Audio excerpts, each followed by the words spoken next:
अगर किसी को ऐसा सीरम मिल जाए जिससे वो कभी भी बूढ़ा ना हो, तो ये उसके लिए क्या होगा, दवा या सजा? यही इस फिल्म की कहानी है। इस कहानी की शुरुआत में एक एक्ट्रेस को दिखाया जाता है जिसका नाम मैडलिन एस्टन है। ये स्टेज में परफॉर्म कर रही होती है और जब इसकी परफॉर्मेंस खत्म हो जाती है तो किसी को भी ये पसंद नहीं आता, लेकिन एक आदमी यहाँ पर होता है जो खड़े होकर तालियां बजाता है। उसे मैडलिन की परफॉर्मेंस बहुत अच्छी लगती है और ये आदमी और कोई नहीं बल्कि मैडलिन की दोस्त हेलेन का फियांसे है जिसका नाम अर्नेस्ट होता है और ये एक प्लास्टिक सर्जन है। शो के बाद मैडलिन को दिखाया जाता है जो कि अपने रूम में होती है। वो अपनी बढ़ती उम्र से परेशान है क्योंकि वो हमेशा जवान दिखना चाहती है और तभी वहाँ पर उसकी दोस्त हेलन और उसका फियांसे अर्नेस्ट आता है। मैडलिन और अर्नेस्ट एक दूसरे की तरफ बहुत ज़्यादा अट्रैक्ट होते हैं और अगले दिन मैडलिन उसके हॉस्पिटल में फूलों का गुलदस्ता लेकर पहुंच जाती है। वो अर्नेस्ट को हाय करती है और जब ये बात हेलेन को पता चलती है तो वो बहुत परेशान हो जाती है। वो अर्नेस्ट को कहती है कि वो तुम्हें पाना चाहती है, इसलिए नहीं कि तुमसे प्यार करती है बल्कि इसलिए कि तुम मेरे हो। इससे पहले भी वो मेरे साथ ऐसा कर चुके। मेरी जिंदगी में जो भी इंसान था उसने सब को छीन लिया और शादी से पहले मैं तुम्हें मैडलिन एस्टन से इसीलिए मिलवाना चाहती थी कि तुम इस टेस्ट में पास हो जाओ। तुम मैडलिन एस्टन के टेस्ट में फेल मत होना, नहीं तो मैं दोबारा बर्दाश्त नहीं कर पाऊंगी। अर्नेस्ट उसे विश्वास दिलाता है कि मैडलिन के साथ जो उसकी मीटिंग थी वो प्रोफेशनल थी। वो सिर्फ उसे ये बता रहा था कि स्किन की केयर कैसे की जाती है। और कुछ ही दिनों बाद ये दिखाया जाता है कि अर्नेस्ट की और मैडलिन की शादी हो गई। उसने हेलन से एंगेजमेंट तोड़ दी और इस बात से हेलन को बहुत दुख होता है, उसकी आंखों में आंसू होते हैं। धीरे धीरे वक्त बीतता है और 7 साल बीत जाते हैं। 7 साल बाद हेलन पूरी तरह से बदल चुकी है। वो एक मोटी औरत है। हालांकि वो हमेशा से राइटिंग करना चाहती थी, लेकिन अब वो राइटिंग के बारे में सोचती भी नहीं है। वो डिप्रेस है, वो किसी से नहीं मिलती और उसके दिमाग में हमेशा एक ही नाम होता है और वो होता है मैडलिन का। वो अपनी साइकाइट्रिस्ट से मिलने के लिए जाती है और वो हेलन को कहती है कि तुम्हें अपने दिमाग से मैडलिन को निकालना होगा, तुम्हें उसे अपनी यादों से खत्म करना होगा। और इस बात से उसके दिमाग में एक आइडिया आता है। वो कहती है कि मैं उससे बदला लूंगी। अब 7 साल और बीत जाते हैं और 7 सालों बाद दिखाया जाता है कि मैडलिन का एक्टिंग करियर अब पूरी तरह से खत्म हो चुका है।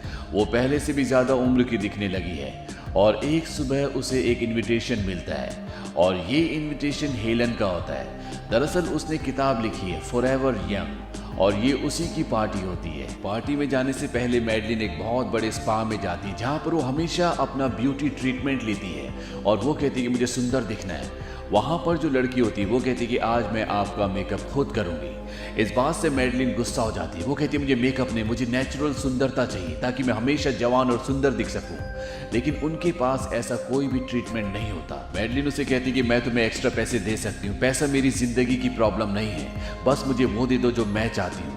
और तभी दिखाया जाता है कि वहाँ पर सोफे पर उसी स्पा का ओनर बैठा होता है जो अभी कुछ देर पहले यहाँ पर नहीं था और वो अपनी एम्प्लॉय को वहाँ से बाहर भेज देता है। वो मैडलिन को कहता है कि अभी आपने कहा कि पैसा आपकी कोई प्रॉब्लम नहीं है।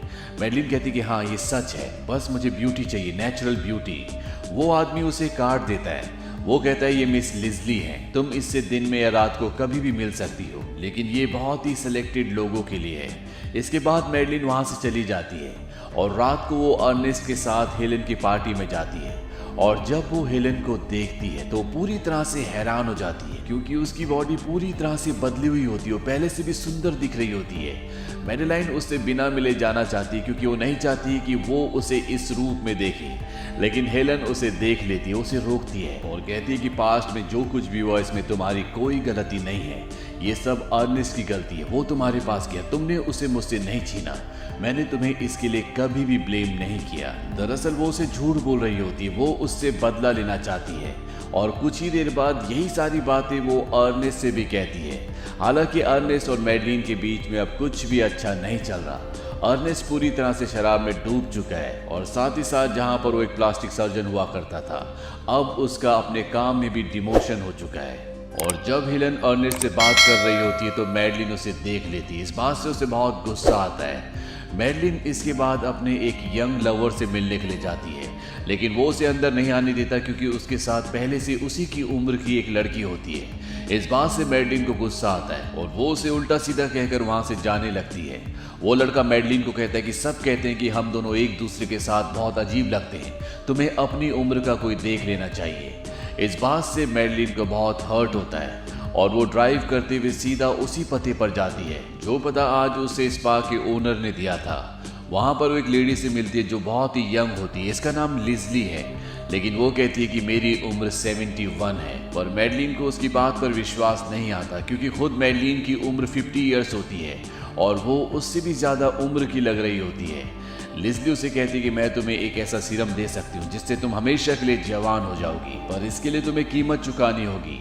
और वो एक कागज पर एक रकम लिखती है, ये बहुत ज्यादा होती है, इसीलिए मैडलिन वहां से जाने लगती है।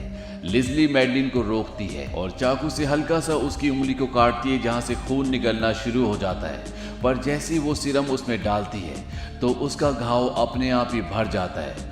मैडलिन ये देखकर पूरी तरह से हैरान हो जाती है और वो उसे उस कीमत का चेक दे देती है जो उसने मांगी होती है और इसके बाद उस पूरी सीरम की बोतल को पी जाती है।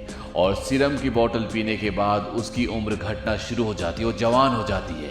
ऐसा लगता है कि वो एक जवान लड़की है और अपनी जवानी को, सुंदरता को देखकर उसकी खुशी का ठिकाना नहीं रहता। लिजली उसे कहती है कि तुम्हारी बॉडी हमेशा तुम्हारे साथ रहेगी, 10 सालों तक इसमें कोई भी फर्क नहीं आएगा, लेकिन इससे पहले कि दुनिया को तुम पर शक हो तुम्हें अपनी जगह को बदलना होगा या अपनी मौत की झूठी खबर फैलानी होगी या हमेशा के लिए तुम्हें किसी एकांत में चले जाना होगा। मैडलिन वहां से निकल जाती है। वहीं दूसरी तरफ अर्नेस्ट के घर पर हेलन आती है और वो उसे कहती है कि तुम्हारी जिंदगी मैडलिन ने बर्बाद कर दी, तुम एक काबिल डॉक्टर थे पर मैडलिन की वजह से तुम्हारा करियर खत्म हो गया, तुमने अपने आप को शराब में डुबा लिया, मैं आज भी तुमसे प्यार करती हूँ। और साथ ही साथ वो अर्नेस्ट को इस बात के लिए भी कन्विंस कर लेती है कि उसे अब मैडलिन को मारना होगा। ये दोनों उसकी मौत की प्लॉटिंग करते हैं और जब मैडलिन घर पर आती है तो अर्नेस्ट उसकी जवानी को देखकर हैरान नहीं होता क्योंकि उसे लगता है ये सब उसने मेकअप से किया है। और इन दोनों के बीच में आर्ग्यूमेंट्स, लड़ाई झगड़ा होना शुरू हो जाता है। अर्नेस्ट उसे कहता है कि तुम मेरे पैसों को इस तरह से वेस्ट नहीं कर सकती और इन दोनों का झगड़ा इतना बढ़ जाता है कि ये झगड़ते झगड़ते सीढ़ियों के कॉर्नर तक पहुंच जाते हैं। अर्नेस्ट मैडलिन को वहां से धक्का दे देता है और नीचे गिरने से उसकी गर्दन पूरी तरह से टूट जाती है। अर्नेस्ट जब उसकी बॉडी चेक करता है तो वो देखता है कि वो मर चुकी है। इस बात से वो खुश होकर सीधा हेलन को कॉल करता है। वो कहता है मैंने कर दिखाया, उसकी बॉडी पूरी तरह से ठंडी है, वो मर चुकी है। हेलन से कहती है कि तुम्हें पुलिस को कॉल करना चाहिए, पुलिस को ये कहना कि तुम मुझसे बातें कर रहे थे, तभी तुमने एक चीख की आवाज सुनी और जब तुमने पीछे देखा तो वहां पर मैडलिन गिरी हुई थी, ये पूरा एक एक्सीडेंट लगेगा। और तभी पीछे से उसे आवाज आती है अर्नेस्ट, और जब वो पीछे देखता है तो वहां पर मैडलिन होती है। अर्नेस्ट मैडलिन को देखकर पूरी तरह से डर जाता है क्योंकि अभी भी उसकी गर्दन पूरी तरह से टूटी हुई होती है, यानी कि उसका फेस जो आगे की तरफ होना चाहिए था अब वो पीछे की तरफ है, लेकिन वो अच्छे से चल फिर रही होती है, बातें कर रही होती है। और जब खुद मैडलिन को एहसास होता है तो वो कहती है कि मुझे नहीं पता कि मेरे साथ क्या हो गया, और वो अपनी गर्दन खुद सीधी कर लेती है। इसके बाद अर्नेस्ट उसे हॉस्पिटल लेकर आता है और जब हॉस्पिटल में डॉक्टर उसकी बॉडी का चेकअप करता है तो वो देखता है कि उसकी गर्दन की हड्डी टूट चुकी होती है, साथ ही साथ उसकी बॉडी में कई सारे फ्रैक्चर्स होते हैं, उसकी दिल की धड़कन बंद है और उसकी बॉडी का जो टेम्परेचर है वो 80 से कम है। और ऐसा तभी होता है जब कोई इंसान मर जाता है। डॉक्टर इस बात से पूरी तरह से कंफ्यूज हो जाता है और वहां से निकल जाता है। और अर्नेस्ट जब उसकी बॉडी को चेक करता है तो वो देखता है कि उसकी बॉडी पूरी तरह से ठंडी होती है और वो मैडलिन को कहता है कि तुमने अपने साथ क्या किया, तुमने लॉ ऑफ नेचर को तोड़ा है, और वो भी उस कैबिन से बाहर निकल जाता है। मैडलिन ये सब सुनकर बेहोश हो जाती है, लेकिन कुछ ही देर बाद वहां पर अर्नेस्ट दोबारा आता है। वहां पर एक डॉक्टर होती है और वो डॉक्टर से पूछता है कि यहाँ पर जो पेशेंट थे वो कहाँ है। वो कहती है कि मैं समझ सकती हूँ, लेकिन अब वो जिंदा नहीं है, इसीलिए उसकी डेड बॉडी को मुर्दाघर भेज दिया गया है। अर्नेस्ट भागता हुआ मुर्दाघर जाता है और वो मैडलिन को उस बैग से निकालता है जिसके अंदर उसे बंद किया होता है। वो होश में आ चुकी होती है और इसके बाद अर्नेस्ट मैडलिन को घर वापस ले आता है और उसकी बॉडी में जो भी डैमेजेस हुए होते हैं वो उसे रिपेयर कर रहा होता है। दरअसल अर्नेस्ट का अब काम भी यही होता है कि वो मुर्दों को रिपेयर करता है ताकि उनके घर वालों के सामने डेड बॉडीज को अच्छी तरह से प्रेजेंट किया जा सके। और जब अर्नेस्ट नीचे कुछ सामान लेने के लिए आता है तो वहाँ पर हेलन आ जाती है और वो कहती है कि हमें उसकी डेड बॉडी को ठिकाने लगाना पड़ेगा, मैं उसे देखना चाहती हूँ। दरअसल उसे नहीं पता होता कि अब भी वो जिंदा है और वो उससे उस पूरे प्लॉट के बारे में डिस्कशन करना शुरू कर देती है जो इन दोनों ने मैडलिन को मारने के लिए किया था। मैडलिन ये सब कुछ सुन लेती है और वो हेलन के सामने आ जाती है। हेलन उसे देखकर पूरी तरह से चौंक जाती है और इसके अगले पल ही मैडलिन अंदर से एक गन लेकर आती है और हेलन को गोली मार देती है। उसकी बॉडी पूल में गिर जाती है। अर्नेस्ट इस बात से पूरी तरह से परेशान हो जाता है। मैडलिन कहती है कि हमें इसकी डेड बॉडी को ठिकाने लगाना होगा और जब वो उसकी बॉडी को पूल से निकालने वाले होते हैं कि तभी हेलन अपने आप खड़ी हो जाती है। उसके पेट में अब एक बहुत बड़ा छेद है और ये देखकर ये दोनों के दोनों हैरान हो जाते हैं। ये दोनों के दोनों घर के अंदर भाग जाते हैं और हेलन भी घर के अंदर आ जाती है। मैडलिन उसे कहती है कि अपना पेट देखो और जब वो अपना पेट देखती है तो उसमें एक बहुत बड़ा छेद होता है। वो अपने आप को देखकर हैरान हो जाती है और यहाँ पर इन दोनों को ये पता चल जाता है कि इन दोनों ने वही सीरम पिया है जिस वजह से ये दोनों जवान हैं और ना ही इनके अंदर इनकी आत्मा है, यानी कि ये मर चुकी हैं, लेकिन फिर भी ये चल फिर सकती हैं, बातें कर सकती हैं। अब इन दोनों के बीच में लड़ाई होना शुरू हो जाती है और इन दोनों को एक दूसरे से जो भी शिकायतें होती है एक दूसरे को कहती हैं और बाद में ये दोनों अपनी अपनी गलतियों को एक्सेप्ट कर लेती हैं और पुरानी सारी बातें भूलकर अब ये दोनों एक साथ हैं। ये दोनों दोस्त बन चुकी हैं। ये दोनों ऊपर जाती हैं जहां पर अर्नेस्ट इस घर को छोड़कर जाने की तैयारी कर रहा होता है। मैडलिन अर्नेस्ट को कहती है कि तुम अभी नहीं जा सकते क्योंकि मैंने हेलन को वादा किया है कि तुम उसे रिपेयर करोगे, उसे ठीक करोगे। हेलन कहती है कि मैडलिन की बॉडी को भी रिपेयर की जरूरत है क्योंकि उसकी गर्दन भी टूट चुकी होती है। वो कहते हैं कि ठीक है, तुम जो कहोगे मैं करने के लिए तैयार हूँ, लेकिन तुम्हें मुझसे वादा करना होगा कि तुम दोनों को ठीक करने के बाद मैं हमेशा के लिए यहाँ से चला जाऊंगा। ना तुम कभी मुझे ढूंढोगे, ना मेरे बारे में कुछ पता करने की कोशिश करोगे। ये दोनों अर्नेस्ट की शर्त को मान जाती हैं और अर्नेस्ट इन दोनों को पूरी तरह से रिपेयर कर देता है। जैसे पहले थी बिल्कुल ये दोनों वैसी हो जाती हैं और अब इन दोनों को ख्याल आता है कि अगर इनकी बॉडी में दोबारा से इस तरह की डैमेजेस हुए तो उन्हें कौन ठीक करेगा। इसीलिए ये फैसला करते हैं कि जो सीरम इन दोनों ने पिया है ये उसे अर्नेस्ट को भी पिलाएंगी ताकि वो हमेशा इनके साथ रह सके और जब भी इनकी बॉडी को रिपेयर की जरूरत हो तो वो इनकी बॉडी को रिपेयर कर दे। अब जब अर्नेस्ट घर छोड़कर जा रहा होता है तभी ये दोनों उसे पीने के लिए एक ड्रिंक देती है और इस ड्रिंक में वही सीरम होता है जो इन दोनों ने पिया है, जिसे पीने के बाद अर्नेस्ट कभी भी नहीं मरेगा।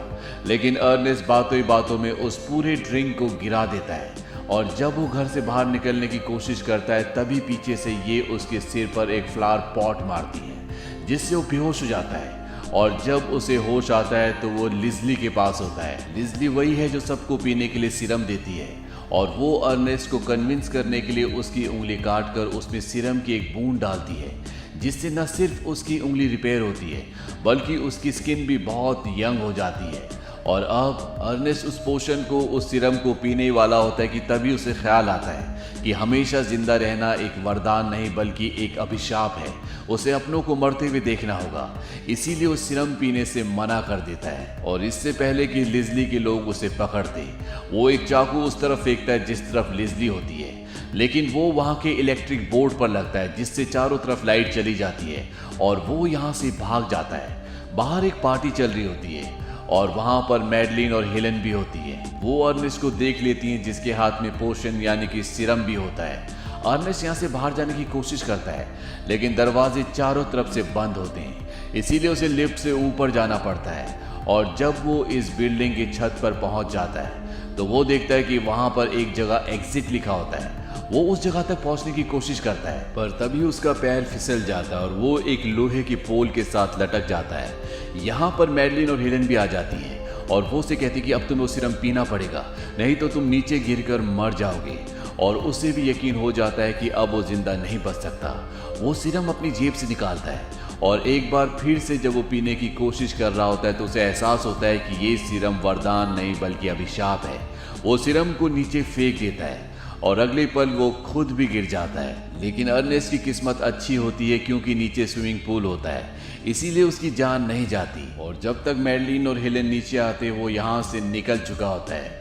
ये दोनों उसके जाने से परेशान हैं क्योंकि इनकी बॉडी भी अब खराब होना शुरू हो जाती है। हेलन मैडलिन से कहती है कि लिज़ली ने हमें कहा था कि हमें अपनी बॉडी का ध्यान रखना होगा और अब हमारी बॉडी खराब हो रही है, हमारे पास कोई भी नहीं जो हमारी बॉडी को रिपेयर कर सके। मैडलिन कहती है कि अब हम दोनों को एक दूसरे को पेंट करना होगा। ये अब अर्नेस्ट तक नहीं पहुंच सकते क्योंकि वो अब इनसे बहुत दूर जा चुका है। धीरे धीरे वक्त बीतता और 37 साल बीत जाते हैं और एक दिन ये दोनों के दोनों एक चर्च में जाते हैं जहाँ पर अर्नेस्ट का फ्यूनरल चल रहा होता है। अर्नेस्ट का भी एक बहुत बड़ा परिवार था जहाँ पर उसके बीवी बच्चे सब थे, लेकिन हेलन और मैडलिन इस दुनिया में अकेले हैं जो हमेशा अपने चेहरे को ढक कर रखते हैं क्योंकि उनका चेहरा अब पहले से बहुत ज़्यादा ख़राब हो चुका है। और जब दोनों के दोनों चर्च से बाहर जा रहे होते हैं तभी जो वहाँ पर पास्टर होता है वो कहता है कि ज़िंदगी के यूथ का जो सीक्रेट है वो ये है कि अर्नेस्ट हमेशा जवान रहेगा, अपने बच्चों के, अपने पोतों के दिलों में, उनके रूप में। ये दोनों की दोनों इस बात का मजाक उड़ाकर बाहर निकल जाती है। हालांकि इन्हें एहसास है कि जो भी पास्टर ने कहा था वो बिल्कुल सही कहा था। बाहर जब इस सीढ़ियों पर होती है तभी हेलन का पैर फिसलता है और जब वो सीढ़ियों से गिरने वाली होती है तो वो मैडलिन से मदद मांगती है, लेकिन मैडलिन उसकी मदद नहीं करना चाहती, इसीलिए वो उसे भी अपने साथ खींच लेती है। और जब इस सीढ़ियों से लुढ़कते हुए नीचे पहुंचते हैं तो इनके शरीर के कई टुकड़े हो चुके होते हैं, लेकिन अब भी इनके अंदर जान होती है। इन दोनों के सिर आपस में बात कर सकते हैं। तो तभी हेलन मैडलिन से कहती है कि हमने अपनी गाड़ी कहाँ पार्क की थी। और इसी के साथ ये कहानी, ये फिल्म यहीं पर खत्म हो जाती है। ये फिल्म सन 1992 में रिलीज हुई थी। IMDb पर इसकी रेटिंग है 6.6। इस फिल्म का बजट था $55 मिलियन और बॉक्स ऑफिस पर इसने कमाई की थी $149 मिलियन की। साथ ही साथ इस फिल्म को बेस्ट विजुअल इफेक्ट्स के लिए ऑस्कर अवार्ड भी मिला। उम्मीद करते हैं कि ये कहानी आपको पसंद आई होगी।